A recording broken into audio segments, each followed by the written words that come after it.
Good evening, hello and welcome. You're with the news today. This is your primetime destination news. Newsmakers, talking points. Our big talking point, 12 people are killed in a tragic bridge collapse in Gujarat. Who will be held accountable?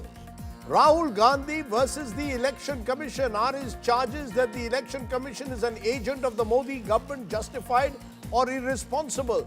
Also, now that the Thakres have reunited, will the Maharashtra Vikas Aghadi last in Maharashtra or collapse? Former Maharashtra Chief Minister Prithviraj Chavan is among my guests today. But first, as always, it's time for the 9 headlines at 9.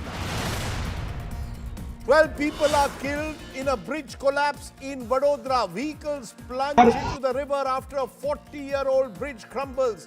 Bridge's weakening structure was flagged by a panchayat member in 2022, but not enough maintenance was done. It is another avoidable man-made tragedy. Aviation Accident Bureau briefs a Parliament panel on the AI-171 crash probe, says black box intact, process of retrieving data underway. Air India jets fuel switches under the lens.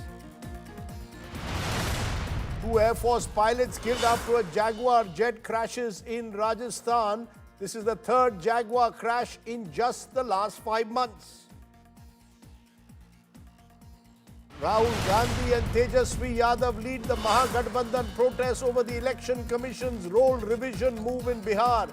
Rahul claims that the EC claims that there is a bid to rig the Bihar elections.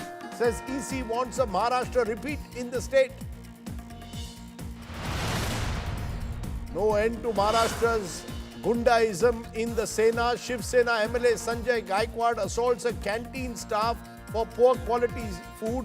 Remains defiant, says taught a lesson apne style mein. Rekha Gupta, Delhi Chief Minister's bungalow 60 lakh renovation tender cancelled over administrative reasons. Cancellation amidst opposition criticism of the tender value. Elon Musk Starlink clears regulatory hurdles, gets key government law, prepares for a broadband service rollout in India. US hikes student tourist H-1B visa charges with a $250 security deposit. Amount might be refunded if applicants meet criteria. And Nvidia becomes the first company to clinch a $4 trillion market cap. Stocks jump more than 2% to become the world's most valuable company.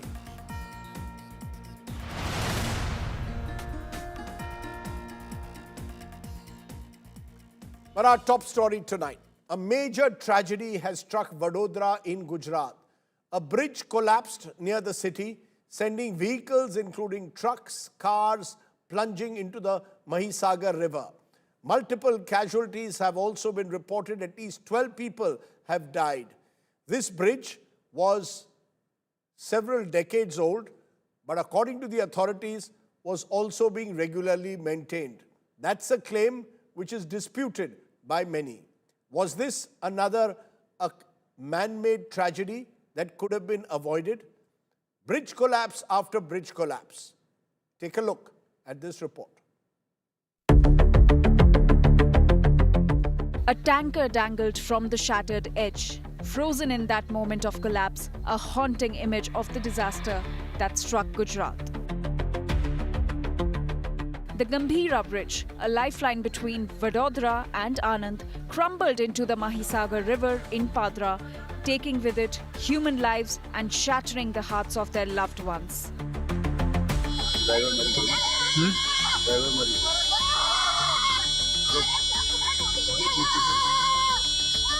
અમે તે ઘડીએ એ બાજુથી આવતા હતા, અમારી પાછળ 2 બાઇકો હતી, અમારી સામે ही એક ટ્રક જતી હતી અને અમારી આ બાજુ આવતી હતી.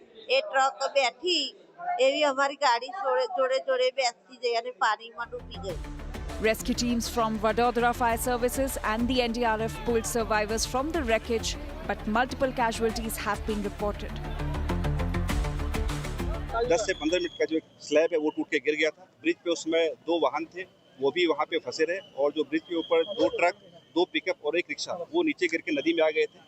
स्थानिक लोगों ने और जो रेस्क्यू टीम्स हैं उन लोगों ने रेस्क्यू करना शुरू किया। As shock and horror turned into anger, a predictable script of apathy and negligence emerged. The bridge was reportedly repaired just last year. એટલે એ અત્યારે અમે એની તપાસ કરીને પછી આગળની કાર્યવાહી તમને જવાબ આપી શકીએ છીએ. બ્રિજ બંધ કરવા માટે કોઈ પણ વ્યક્તિ માંગ કરે ત્યારે જ બંધ કરવાનો ના, એટલે અમારે રિપોર્ટમાં બી કોઈ એવું મેજર ડેમેજ નથી બ્રિજમાં, અને જે બેરિંગ કોટ અને એમાં જે નુકસાન હતું એ ઓલરેડી ગયા વર્ષે જ અટેન્ડ થઈ ગયેલું હતું. And only 3 months ago, a rupees 212 crore replacement was greenlit by the Chief Minister. Clearly, it was too late to prevent this devastation. An investigation into this tragedy has also been ordered by the Chief Minister. આદરણીય મુખ્યમંત્રી શ્રી વહેલી સવારે જ એક high કમિટીને અહીંયાથી તાત્કાલિક સ્થળ પર મોકલી છે અને તાત્કાલિક આ તપાસનો રિપોર્ટ મંગાવ્યો છે. Prime Minister Modi called the incident deeply saddening, announcing rupees 2 lakh compensation for the families of the deceased and rupees 50,000 for the injured. A routine crossing turned into a nightmare. Now, while Gujarat mourns, it also waits for answers and hopefully accountability. With Digvijay Pathak in Vadodara, Bureau Report, India Today.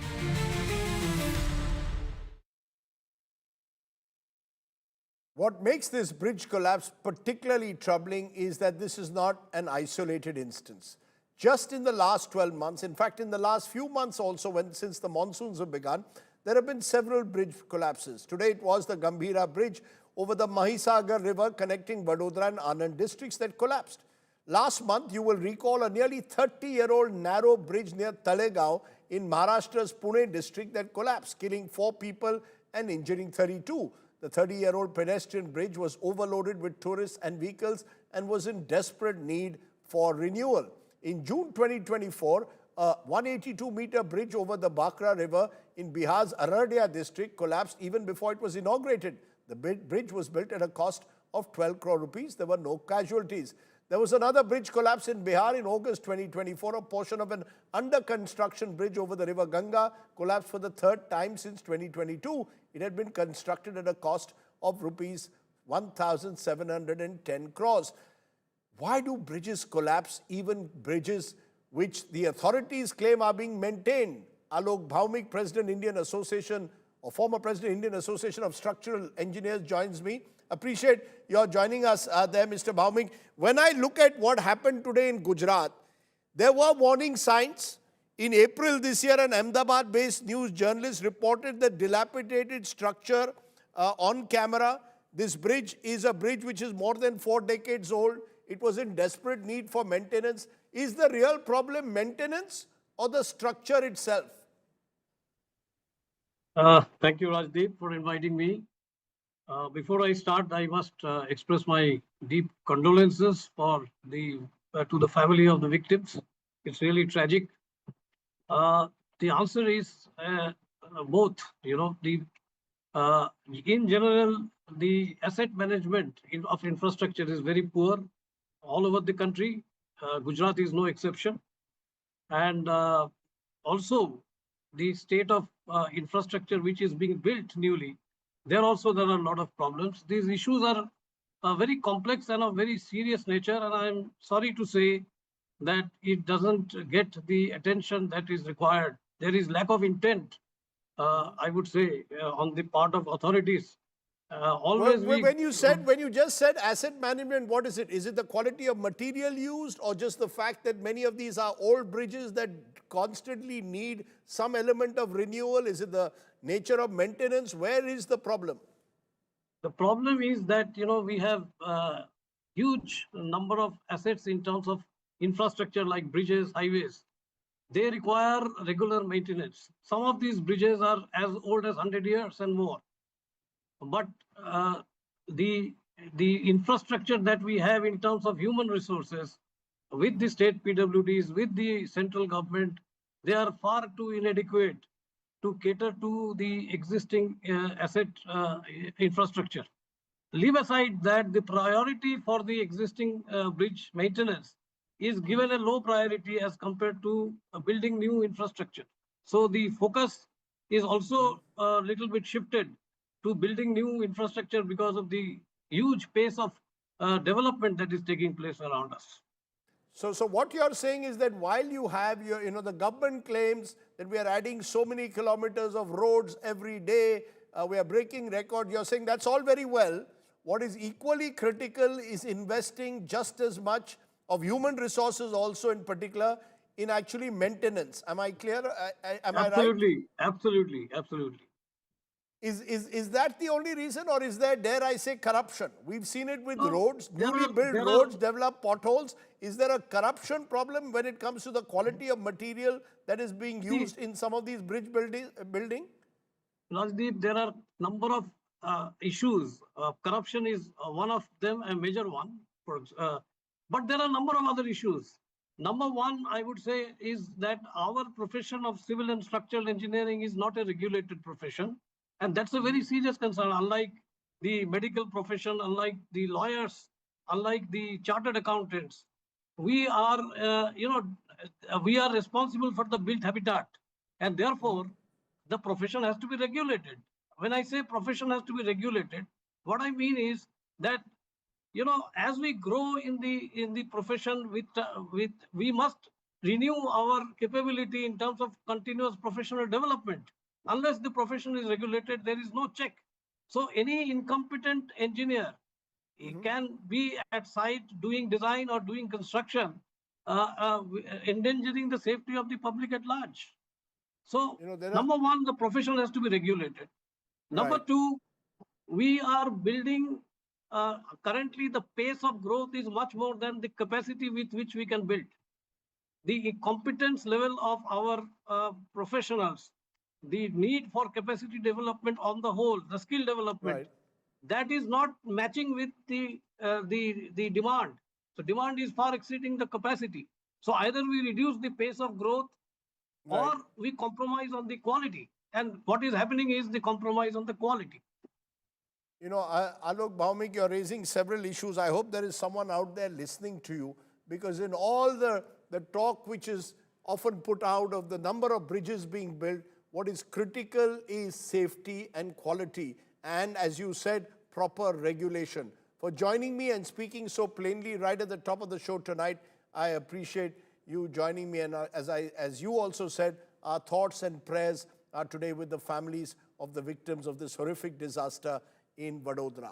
Let's move from there to another disaster that's taken place. An Indian Air Force's Jaguar fighter aircraft of the Indian Air Force crashed near Bhanuda village in Rajasthan's Churu today. A massive blaze was triggered after the crash, and the debris of the plane was found across an agricultural field in which the jet crashed. The aircraft had taken off from the Suratgarh base. The IAF has confirmed that both pilots were killed in the crash after the Jaguar trainer aircraft met with this accident. A court of inquiry has been constituted to ascertain the cause of the accident. But the worrying news is that this is the third such crash in just the last few months. Joining me now, Sandeep Unithan, who tracks security issues for us. Sandeep, this is extremely troubling because the Jaguar trainer aircraft, this is not the first crash of its kind, just already three reported in the last few months. Is there something fundamentally wrong here? Well, absolutely, Rajdeep. It's probably the first time that the Jaguar, you've had so many crashes of the Jaguar. Now, the Jaguar is the second most widely used aircraft in the Indian Air Force. You have the Su-30s, which may number over 260, and the Jaguar, 6 squadrons, over 100 aircraft. Now, 3 of those aircraft crashing in rapid succession in just in the last couple of 5 months or so, that points to a very serious issue here. We don't know exactly what happened in this case. There are a number of, there's a lot of speculation about what exactly went wrong, how 2 pilots went down the way they did. They possibly didn't have a chance to eject, which indicates they were flying a low-level mission. We lost 1 pilot as well in the previous crash, very tragic. Losing 3 pilots in 5 months, that's a very big blow for the Indian Air Force. What's the solution? I mean, there's been a lot of talk about replacing the Jaguar with more modern training aircraft. Have delays in acquisition of those aircrafts been an issue? Where is the problem? Well, Rajdeep, it's a convergence of many problems for the Indian Air Force, really. You know, the Air Force has an authorized strength of 42 fighter squadrons. It's operating with just 31 fighter aircraft squadrons. Now, it's operating very old aircraft like the Jaguar, the MiG-21. It's got 3 squadrons of the MiG-21 still flying, 6 squadrons of the Jaguar. Of course, the age of the aircraft has nothing to do with the, the fact that they're being operated by the Air Force. There are other countries that operate equally old aircraft, 40, 50 years old. The Israeli Air Force, for instance, is operating aircraft that are 4 decades old. But there are a number of penalties that, this imposes on operating these aircraft. There are technical issues there. The maintenance of the aircraft becomes a problem. Given the fact that the Jaguar is, the Indian Air Force is the only country in the world, the only Air Force in the world to operate the Jaguar. They're the last Air Force that still operates the Jaguar, primarily because we haven't got the fighter aircraft that we wanted. We are already 10 squadrons short of the actual authorized strength of 42 fighter squadrons. The Air Force needs something like 1 fighter squadron at least every year to join the fleet if it is to even maintain the current number of 31 squadrons. It's not happening. And we've just seen in recent months the Air Force Chief, Air Chief Marshal AP Singh has been talking about how HAL has not been delivering the aircraft that it's promised. So it's a convergence of many factors, and that's impacting the Indian Air Force at a time when it's looking at a two-front crisis with both Pakistan and China beefing up their Air Force with 5th generation fighter jets. Rajdeep. Sandeep Unithan, for giving us more clarity on what is clearly a crisis in the skies. Thanks very much for joining us. So we've had bridge collapses tragically today and that Jaguar crash. Let's move from there to our top political story of the day. Tomorrow, the Supreme Court will hear multiple pleas against the Election Commission's decision to go in for a special intensive revision of the electoral rolls in Bihar just months ahead of elections in that state. Today, leaders of the Mahagathbandhan, led by Rahul Gandhi and Tejasvi Yadav, hit the streets, accusing the poll panel of working at the BJP's behest and preparing rolls that they claim will disenfranchise thousands of poor voters in particular. In fact, according to Rahul Gandhi today, the EC is acting as an agent of the Modi government, and what is happening is nothing but vote bandi. What's the truth?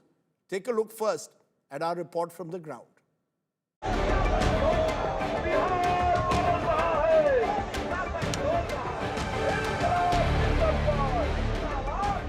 A show of strength by the Mahagathbandhan in Bihar as elections loom. The opposition parties staged protests across the state on Wednesday against the ongoing voter list revision by the Election Commission of India. At some places, the protests turned violent as RJD and Congress supporters blocked roads and disrupted train services. Congress MP Rahul Gandhi and RJD's Tejasvi Yadav led a march in Patna from the income tax roundabout to the EC office. Rahul Gandhi sharply criticized the EC, accusing it of acting under the BJP's influence. Maharashtra का चुनाव चोरी किया गया था और जैसे महाराष्ट्र का चुनाव चोरी किया गया था वैसे ही बिहार का चुनाव चोरी करने की कोशिश की जा रही है। ये गरीबों का वोट छीनने का तरीका है। ये और मगर ये इन लोगों को मालूम नहीं है कि ये बिहार है, ये बीजेपी के नॉमिनेटेड इलेक्शन कमिश्नर हैं। The RJD alleged the voter list revision process is anti-people. Election commission जो है अब एक पॉलिटिकल पार्टी का प्रकोष्ठ बन करके रह गया है। 2 गुजरात के लोग तय करेंगे कौन बिहारी वोटर वोट देगा कौन नहीं देगा। In retaliation, the BJP accused the opposition of protecting infiltrators. क्या लोग चाहते हैं कि वोटर लिस्ट में वो लोग रहें जिनको नहीं रहना चाहिए, जो घुसपैठिए हैं? The EC began the voter list revision in Bihar on the 25th of June. The poll body claims the objective of the special intensive revision is purification of the electoral rolls. It is issuing daily updates and rebuttals to opposition charges, but the Aam Aadmi on the ground is worried they might lose out if unable to provide documents at short notice. Bureau Report, India Today. Okay, let's raise the big questions at this moment. Rahul Gandhi's charges, are they justified or are they irresponsible? Is the Election Commission at the moment a neutral umpire or is it horribly biased? Is there a growing mistrust of the Election Commission's actions or is that an excessive claim to make? Joining me at this moment, my first guest is Dr. Ajoy Kumar, spokesperson of the Congress. We also hope to be joined by Sanju Verma, national spokesperson of the BJP. But Dr. Ajoy Kumar, former MP and national spokesperson, Congress. Rahul Gandhi goes to Bihar and claims that the Election Commission is acting as an agent of the BJP. Now, that's a very, very serious charge to make. Should Rahul Gandhi be a little careful in the words he uses? When you call the Election Commission of the country, a constitutional body, an agent of the BJP, shouldn't you be a little bit more measured or provide very hard, conclusive evidence before you make an allegation of that kind? Your 2 minutes start now. So, Rajdeep, look at the way the Chief Election Commissioner has been speaking. This is a different election commission. The episode with the opposition leaders. There are so many times when I've been a part of the delegation to the election commission. All the chief election commissioners, the election commissioners were so gracious earlier. You know, the number of people, everybody could put their point. Now the election commissioner is telling that I will decide who is the designated person. Will he decide or will the party decide first? Secondly, today's article on PDT Acharya, I'm sure you would have read it. Clearly states... No, our viewers have not read it. Our viewers have not read it. He's written an article in the Hindu. This is a former Lok Sabha Parliament Secretary General who has raised question. But go ahead. Give me your view. When you say that it's an agent of the center, give me one good reason why you say it. It can't be because they're not graceful to you. Give me a better reason. No. When we ask them for the electoral rolls, they don't provide it. When we ask them for a video coverage, they don't provide it. When we ask them to tell us the reason why you're doing this, they don't provide it. And the first question is, never did they discuss this special intensive revision of electoral rolls? Never till it was announced. And the shamelessness has got no limit. Why doesn't the Chief Election Commission address a press conference where journalists like you and other people can go and ask them questions and ask them that what was the reason, why are you, and what is the methodology which has never been followed? This methodology of the revision of electoral rolls has never been done. On whose provocation are you doing it? Smells, it's fishy, and it's giving a bad order. And I'll highlight to you, the idea of the election commission, great people like the first election commissioner, Mr. Sen, universal adult franchise with people who could not read. That's why the symbols were introduced. The idea was to include the maximum, all the people possible for the election. This election commissioner wants to ensure, Chief Election Commission, this election commission, that 3 crore people from Bihar were staying outside. How do they get back? How do they, the roles, the information which has been through the various important newspapers which are saying that only 14 people, whoever on the ground are going are saying that they don't have those papers. Election Commission is saying that the people are returning the papers, but the people who are reporting on the ground, and every one of them. And Bihar, now, in a previous... Let me just... sir, your time is up now. I've given you time. I want to also explain to our viewers. I'm going to put a graphic to explain to our viewers what this electoral roll is and then get Sanju Verma. Sanju Verma, the point is the election commission in Bihar conducted extensive revision of electoral rolls between June of 2024 and January of 2025. For 7 months, extensive revision was conducted. Suddenly, 6 months later, they decide we want another revision. Another revision 6 months later. Either the first revision was flawed or the people who have voted in the general elections were fraudulent voters. Naturally, dal mein kuch kala hai is a suspicion. How do you respond to what you just heard from Ajoy Kumar, who suggests that the election commission is an agent in his words, of the Modi government. Thank you, Rajdeep. Nice to be on your show after quite a bit. Let me make one thing very clear. The Election Commission was also referred to as shameless.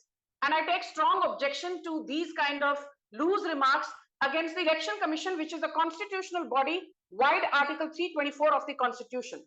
Now, revision of electoral rolls.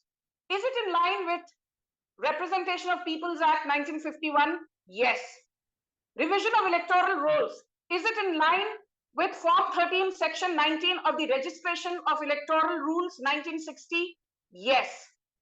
Revision of electoral rules, is it in line with Article 326 of the Indian Constitution? The answer is yes. I'll tell you why the opposition is so rattled. Hindi में कहावत है, Rajdeep ji, खिसियानी बिल्ली खंबा नोचे. Now Rahul Gandhi is that typical खिसियानी बिल्ली who wants to find a scapegoat even before the election process in Bihar has started. I want to tell Rahul Gandhi this, since he keeps undermining the credibility of the Election Commission, and I don't see the timing picker on my, Don't worry, I'll give you 2 minutes, don't worry. Thank you. Yes, I trust you. Now, let me say one thing very clearly. There was a man who was the Chief Election Commissioner between 1990 and 1996. This man's name was T.N. Seshan. I was just on a debate half an hour back, and a Congress spokesperson told me, T.N. Seshan used to eat politicians for breakfast. Yes, he used to eat politicians for breakfast as long as they were not Congressies. Because unke samne to T.N. Seshan bhigi billi ban jate the. This is the same T.N. Seshan. He was the Defense Secretary, the Cabinet Secretary, the Environment Secretary under Rajiv Gandhi, was made the Chief Election Commissioner, and lo and behold, after Rajiv Gandhi's death, T.N. Seshan was also made a member of the Planning Commission. Classic quid pro quo. और ये राहुल गांधी आज election commissioner की credibility पर BJP को भाषण देते हैं. Very rich coming from him. Now let me give you another example. 1996 to 2001, there was a man called M.S. Gill. He was the Chief Election Commissioner. And guess what, Rajdeep? In a classic quid pro quo again, in 2008, M.S. Gill was made the Union Minister for Sports and Youth Affairs. कभी कांग्रेसी को MS Gill को condemn करते हुए देखा है, TN session को condemn करते हुए देखा है? No. And let me tell you now, coming to Bihar, what does the Election Commission say?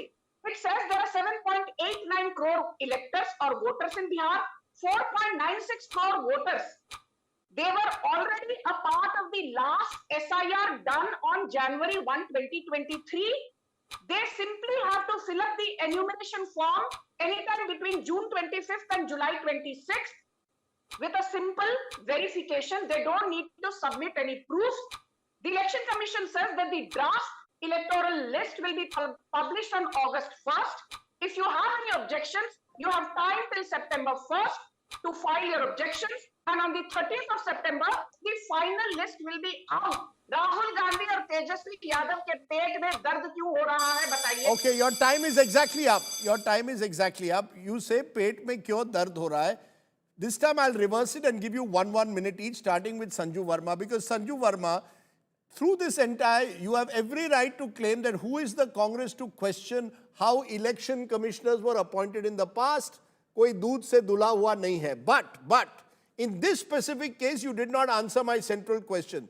This election commission conducted a full revision of the rolls of Bihar between June of 2024 and January of 2025. What changed suddenly in 6 months for them to order a special intensive revision with fresh documentation needed for all those who are not registered as of 2003? Naturally, questions will be asked. What has suddenly changed in the last 5 months for them to order a special intensive revision? Rajdeep, let us be very clear. The Election Commission has sweeping powers under Article 324, 325, 326, That doesn't allow you to misuse your powers. You can't misuse your powers. Can I please finish? Please finish. Now you give me my full 1 minute because you don't open me a leak into my time. Please go ahead, ma'am. Let me tell you, Rajdeep Sardesai or Sanju Verma or Dr. Ajay Kumar or Rahul Gandhi don't have the locus standi to undermine the credibility of a constitutional body like the Election Commission. You can ask questions respectfully. but don't say that the election commission गोदी आयोग है, election commission voters की list को मनमानी से delete कर रहा है. I'm sorry, what is Rahul Gandhi's credibility? Rahul Gandhi said that voters are being deleted now very quickly. 5 lakh voters were deleted in the Bengal Assembly elections. Rahul Gandhi ने तो फेविकॉल खा लिया. Kerala में 2021 Assembly elections 1.7 lakh voters were deleted. Rahul Gandhi और left parties ने फेविकॉल खा लिया. Telangana Assembly elections में 4.28 lakh voters were deleted. Rahul Gandhi और Rajdeep Sardesai ने फेविकॉल खा लिया. Okay, time up. Your time is up. Ajay Kumar, what is coming? It's coming down to, while you are perfectly entitled to raise questions over the election commission, I disagree with Sanju Verma that you can't ask election commission questions simply because they have these powers. You cannot allow an abuse or excess of I power. said ask questions, don't undermine their credibility. Okay, don't undermine. So that's the question therefore, Ajay Kumar. By the manner in which this is being posed even before the entire exercise is complete, to suggest it's a fraudulent exercise, aren't you undermining public faith in the constitutional institution which is charged with a very solemn duty of ensuring free and fair elections? Why not even at least allow the exercise to be complete? No. First question, I was listening to the BJP spokesperson. It's ridiculous to, the election commission has got the power to revise the electoral rolls. Yes. Please read the sub rules in that the date is being fixed by the constitution and the rules and regulations which the parliament has decided on the date in which they do and the methodology. The special intensive revision is only allowed for constituency. Please read the rules again. So I'm not going to get into it because nobody is debating whether the election commission has got the right to revise rules. It doesn't have the right to revise rules in an arbitrary manner, in a Talibani manner, in a manner without discussing, and in a manner and to release list of documents which was never asked at all. Are those in the rules and regulations which has been passed by the parliament? No. So first question. Second question is, you are putting in a process in which you're putting the majority of the people in difficulty. The other fourth point is, the people say Guspeti. 11 years they've been in power. Amit Shah is getting people through the Bangladesh border. No, one sec. I want to ask them, this Rohingyas and Guspetis, that's what they indicate. 11 years, that means the BJP is purposely doing it. They continue to do this. Let Sanju Verma respond. Sanju Verma. How are the Guspetis happening? No, you tell me why the Guspetis happening. Explain Sanju Verma. How is it 11 years Guspeti? Sanju Verma, the charge. Let me complete, Sanju Verma ji. No, Ajay Kumar, your time is up. This is not fair. You have to be a neutral anchor. I am completely neutral. Madam, every time you question my neutrality, you're treating me like the Congress is treating the election commission. You very humbly. Okay, so I'm asking you now, I'm giving you 1 minute, ma'am. A serious point was made by Ajay Kumar that he believes that genuine voters will lose out voting rights because the fear is being created that infiltrators are entering states like Bihar. Please respond. I give you 30 seconds uninterrupted. You told me 1 minute. Now you reduce it to 30 seconds. Why? I need because the last round is 30 seconds both sides. You go ahead. No. You allowed Ajay Kumar come beyond his... Okay, please go ahead. Please go ahead 1 minute. Please take your minute. Thank you, Rajdeep, for being so generous. Thank you. Now let me say one thing very clearly. And please don't interrupt me. This is very important data. And I'm sure Rahul Gandhi will also love listening to this. I'm exposing his rabid lies on Rajdeep Sardesai's show. Maharashtra elections, BJP ने चोरी किया. मोदी सरकार ने Maharashtra election was stolen has been Rahul Gandhi's constant refrain. He says that last 1 hour, 65 lakh voters were added. Now let me tell you something very interesting in 20 seconds. Maharashtra, 5 p.m. voter count 58.22, 6 p.m. 66.05. Voter count went up by 7.8% roughly. Jharkhand 2024, 5 p.m. 55.24%. 6 p.m. 67.74%. BJP lost. हमने रोना धोना नहीं किया. Telangana 2023, 5 p.m. voter count 55.24%. 30 seconds left. And 6 p.m. 63.94%. BJP lost. हमने रोना धोना नहीं किया. Rajdeep, my last point. Karnataka, the big daddy. 2023, 5 p.m. voter count 57.94. 6 p.m. a whopping 71.84%. Congress GP, BJP हारी, हमने रोना धोना नहीं किया because we are so losers. Okay, You claim you're not sore losers. The Congress claims that the system is being rigged. Data for you. Okay, I've listened to both of you. I leave it to Rajdeep, the don't viewers to decide. give me my No, 30 what do you want me to say? I will give you 20 seconds. Please, not more. I will just say that the Bharatiya Janata Party is the master of half-truths. What about the 12,500 booths? One second, hey, Sanju Verma ji, yeah, you're so badly behaved. Put her down. Put her volume down. Put her volume down. Yeah, go ahead. Why are you so Yeah, badly please, behaved? please I never finish. Please interrupt you, finish, so Ajoy. please. Please finish now. So my question again is, 12,500 booths in Maharashtra had 10% to 8 to 12% increase. The number of voters added in 5 years is less than the number of voters added in the last 6 months. Those are issues which are very serious for this country. If the integrity of election is not there, the democracy is challenged. And the issue of and the last is 4 crore poor people will continue to suffer. And this Guspeti, 11 years they are in power, so they are purposely getting people to do Guspeti or let them answer to this nation.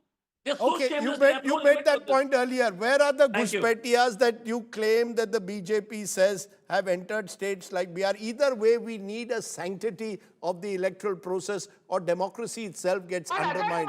I hope the election commissioners also come on this show like Sanju Verma and Ajoy Kumar have come, or at least conduct a press conference. That's the very least we can expect from the country's election commissioner. Come out and answer the questions. Opaqueness is not a solution.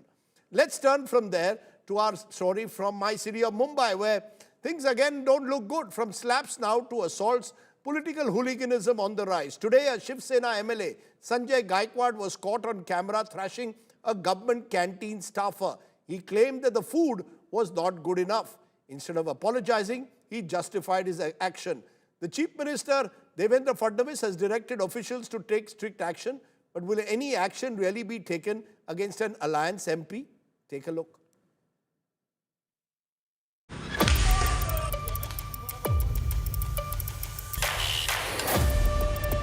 Maharashtra's netas are not pulling their punches these days. Here you can see Shiv Sena MLA Sanjay Gaikwad assaulting the contractor of the Akashwani MLA canteen in Mumbai on Tuesday. The MLA claimed the food delivered to his room was substandard and he started feeling sick. He marched to the canteen downstairs right away to address the issue. According to the MLA, multiple complaints about food quality were ignored and he was simply serving the cause of justice. हर तरीके के माध्यम से, government के माध्यम से, अधिकारी के माध्यम से, सब माध्यम से उनको रिक्वेस्ट करने के बाद, कंप्लेंट करने के बाद अगर उनके ऊपर कार्रवाई होती नहीं और मेरे जान से खेलेंगे तो मेरी जो रिएक्शन थी वो सही थी. While no action was against the ruling party MLA, food safety officers were sent to raid the canteen on Wednesday. क्या गायकवाड़ साहब ने कोई कंप्लेंट लॉन्च की है, किसी ने की है? नहीं, बेसिकली कानून में जो मतलब प्रोविजन दिया है, साफ सफाई कैसी है, वर्कर कैसे है, उनका मेडिकल चेकअप हुआ है कि नहीं, पानी कौन सा यूज करते हैं, उसका एनालिसिस रिपोर्ट है कि नहीं है, मतलब पेस्ट कंट्रोल किया है कि नहीं है. मेरे ख्याल से लास्ट चेक फरवरी में हुआ है, 18 फरवरी 2025 को. According to canteen staff, this isn't the first time such an incident has taken place. बोल देगा ये खाना क्या है, उसको सजा देना चाहिए, नहीं तो जेल में डालो, कुछ भी करो. मारामारी अंदर बनते, मारामारी करने के लिए थोड़ी बनते. Chief Minister Devendra Fadnavis called the MLA Sanjay Gaikwad's action unacceptable and directed Deputy CM Eknath Shinde to take action. The opposition demanded Gaikwad's arrest. मेरी महाराष्ट्र के माननीय मुख्यमंत्री जी को विनती करती हूँ कि ऐसे जो उनके विचारों में काम करने वाले या कोई भी एमएलए हो, अगर ऐसी हरकतें करे तो उसको पुलिस स्टेशन लाके अंदर डालना चाहिए. लेकिन अभी तक कुछ इसमें एफआईआर दर्ज नहीं हुई है. नहीं, अगर सरकार एफआईआर नहीं करेगी तो हम करेंगे. There has been a series of incidents involving politicians and party workers in Maharashtra in recent times. In Washim, MNS workers were caught on camera vandalizing a toll plaza on Tuesday. And on July 7th, the drunk son of an MNS leader was seen abusing and assaulting a woman influencer. Earlier on July 3rd, a street vendor in Thane was slapped by MNS workers just because he could not speak Marathi. In all these cases, what stands out is the lack of action by the Mahayuti government. The big question remains, how long will political hooliganism go unchecked in Maharashtra? With Vidya, Omkar Rable and Harshada Parab, Bureau Report, India Today.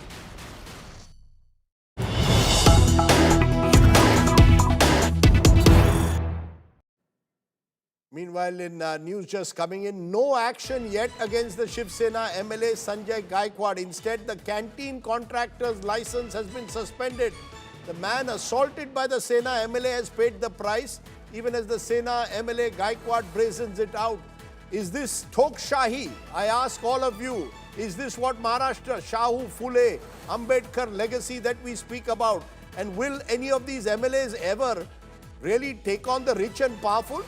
Or will a canteen contractor, someone working in the canteen, be their soft target? Sorry, Mr. Gaikwad, unacceptable. And Mr. Fadnavis, it's time to ensure that law takes its own course, even if it is an MLA from your alliance. He cannot be allowed to get away. It's simply unacceptable.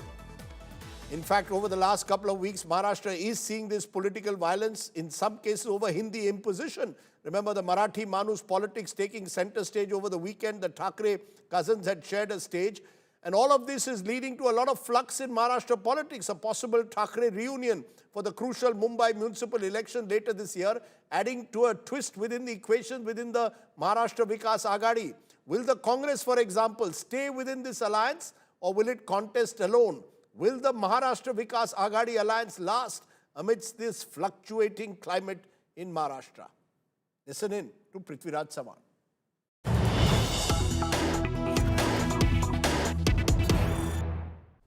And as Maharashtra politics in a way remains in a state of flux and dare I say even violence around the corner, I'm joined by Maharashtra's former Chief Minister Prithviraj Sawan.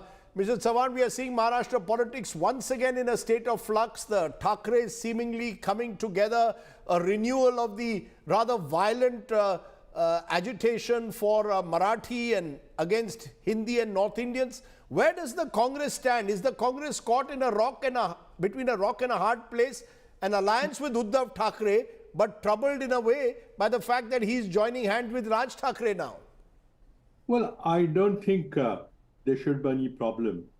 See, people of Maharashtra rose like a man to oppose imposition of Hindi from class 1. I mean, some people went into a aggressive agitation, some people did not.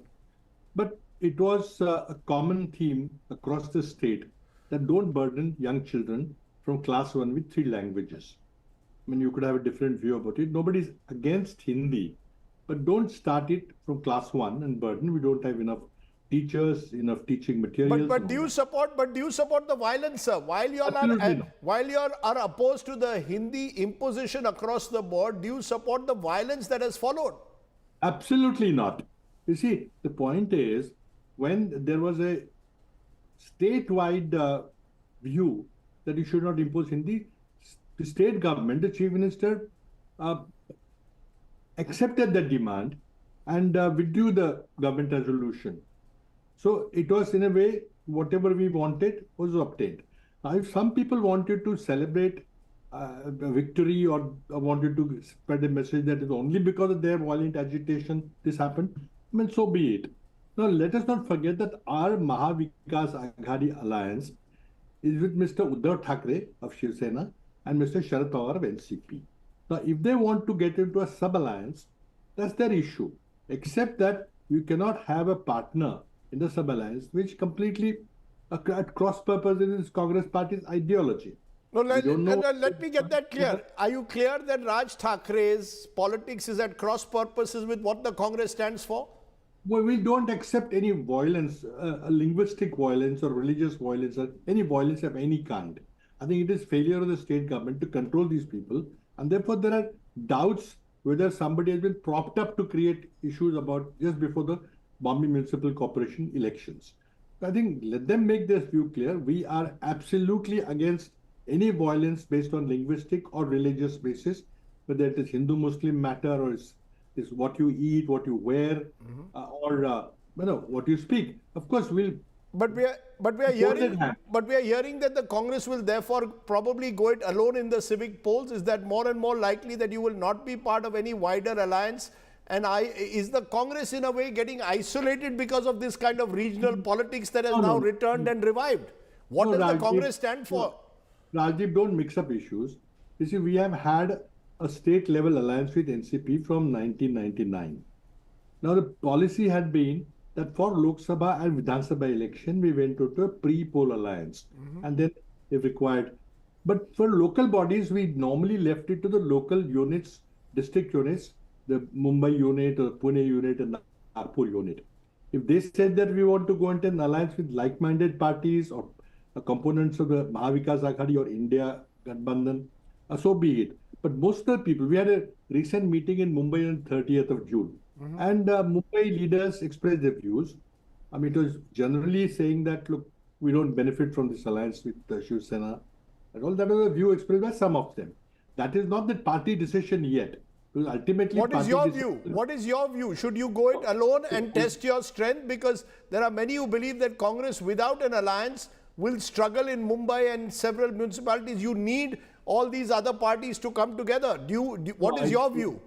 I think we entirely let it be decided by the local units, a party, the Mumbai Regional Congress Committee or Pune unit or Nagpur unit or every single unit. What's your view?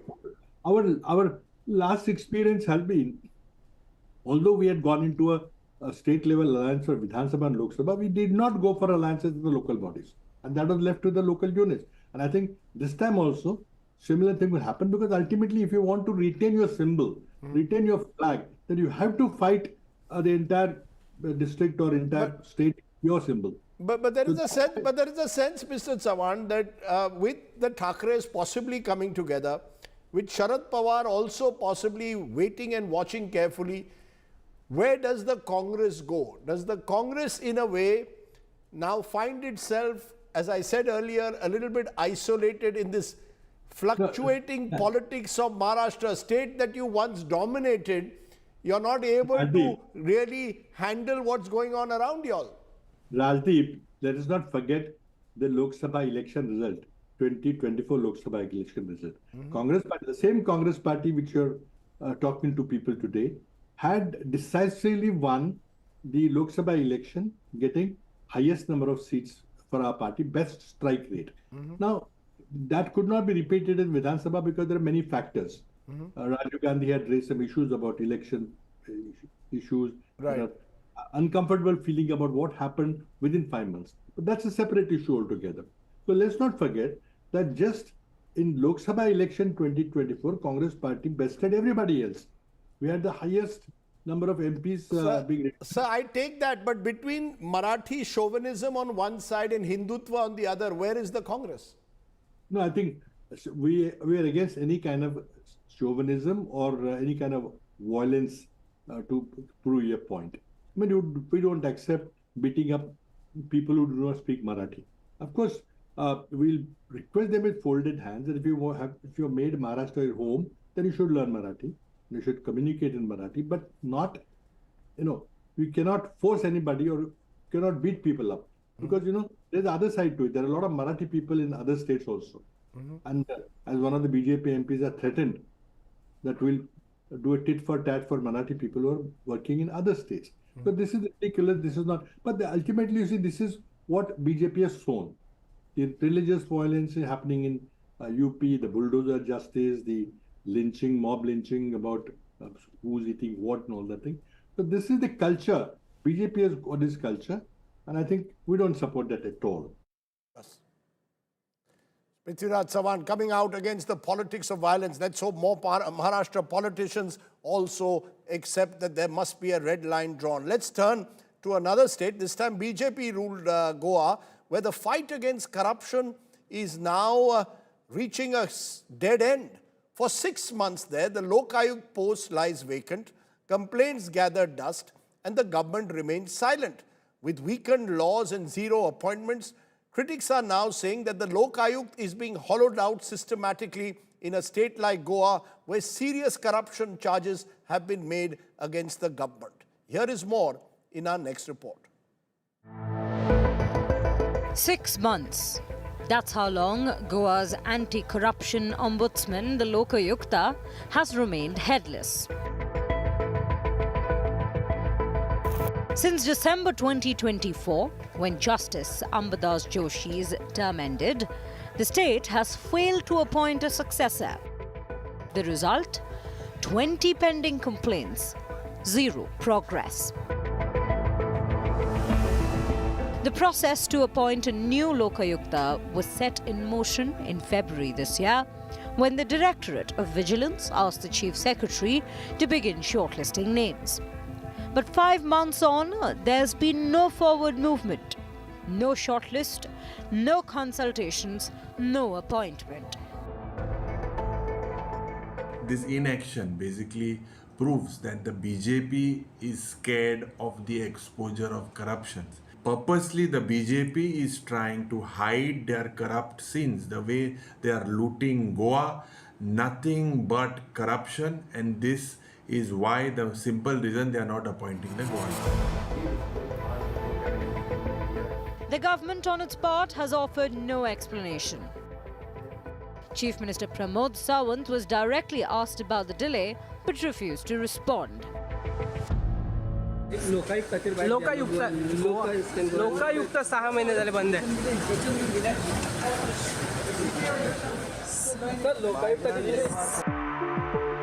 In 2021, the state amended the Lokayukta Act, removing key provisions that previously allowed the body to investigate nepotism, maladministration, and actions driven by improper motives. Legal observers argue this has diluted the Ombudsman's powers and made accountability harder to enforce. The non-appointment of a Lokayukta is an indicator that the BJP does not want its corruption to be exposed. It is unfortunate that Goa government has failed to appoint a Lokayukta for last more than 6 months. Before that also the office was dysfunctional, the matters were getting adjourned. There are matters which are pending for last 4 years or 5 years because of inefficiency of the office of Lokayukta. We will raise this issue in the Legislative Assembly for the upcoming session. If there is a post under the Act available, the post should be filled in, but at the same time amend the Act to make it something that becomes an effective instrument of fighting corruption, of fighting nepotism, and all other things which are wrong in our system. As the wait drags on, public trust in the state's anti-corruption mechanism continues to erode. Justice delayed may well become justice denied. Bureau Report, India Today. Our Get Real India story today from Goa, Lokayukt institution being undermined. When we return, complete shift. We'll bring you a rare and very emotional story from Jharkhand. You don't want to miss this. You're watching the news today. News without the noise. Redefining what primetime news was meant to be or once was. Let's turn to a good news story. A rare and emotional sight from Jharkhand's Ramgarh, where railway operations were halted, not for a technical glitch, but for a mother in labor. A female elephant gave birth near the tracks, and officials paused everything to ensure a safe delivery. Humanity bowed to nature, and it was an emotional moment. Take a look at this special story. A rare and heartwarming moment from Jharkhand where trains halted and humans paused as nature took center stage. A goods train came to a screeching halt on the Hazaribagh-Barkakana railway line to make way for a female elephant in labor that stood near the railway track in Ramgarh, separated from her herd. Ramgarh's DFO, Nitish Kumar, immediately stepped in, stopping all train movement for nearly 2 hours to ensure a safe delivery. Forest officer का phone आया, वो हमें बताया कि चरही और base के बीच में जो लाइन क्रॉसिंग है वहाँ से एक हाथी का झुंड गुजरने वाला है। फॉरेस्ट ऑफिसर हमें बताया कि वहाँ पे खतरा हो सकता है, इसलिए मूवमेंट जो भी है उस डायरेक्शन का बंद कर दीजिए। The baby was born, and within moments, the newborn calf walked alongside its mother, both disappearing into the forest. With Rajesh Verma, Bureau Report, India Today.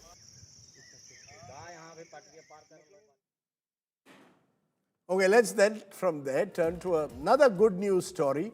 A soldier in uniform and truly in spirit. When a pregnant woman went into labor at Jhansi station, this gentleman, Major Rohit Bachwala, didn't hesitate.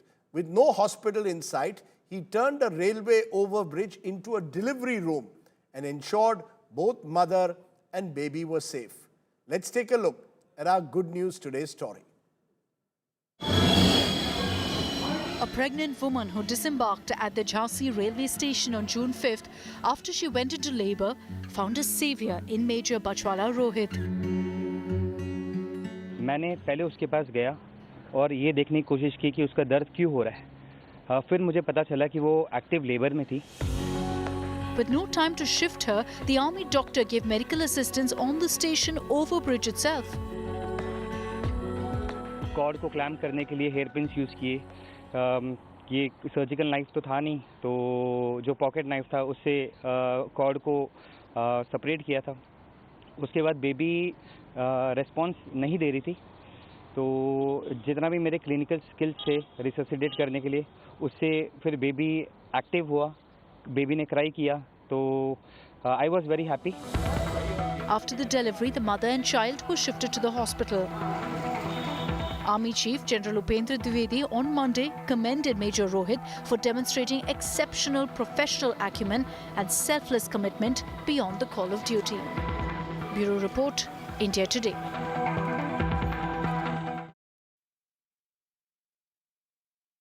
Nice way to end the day with some good news today stories. Let me leave you then with our image of the day. Prime Minister Narendra Modi being conferred with yet another civilian award, this time Namibia's highest civilian award in Windhoek. It's the 27th such award so far for the Prime Minister, just the fourth in fact on his ongoing trip. He just keeps collecting awards. Thanks for watching. Stay well, stay safe. Good night, Shubhratri. Jai Hind, Namaskar. In me by Article 2H. I conclude by wishing Namibia great success in co-hosting the 2027 Cricket World Cup.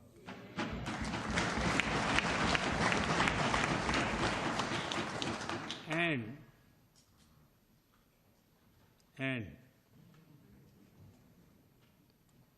if your Eagles need any cricket tips, you know whom to call.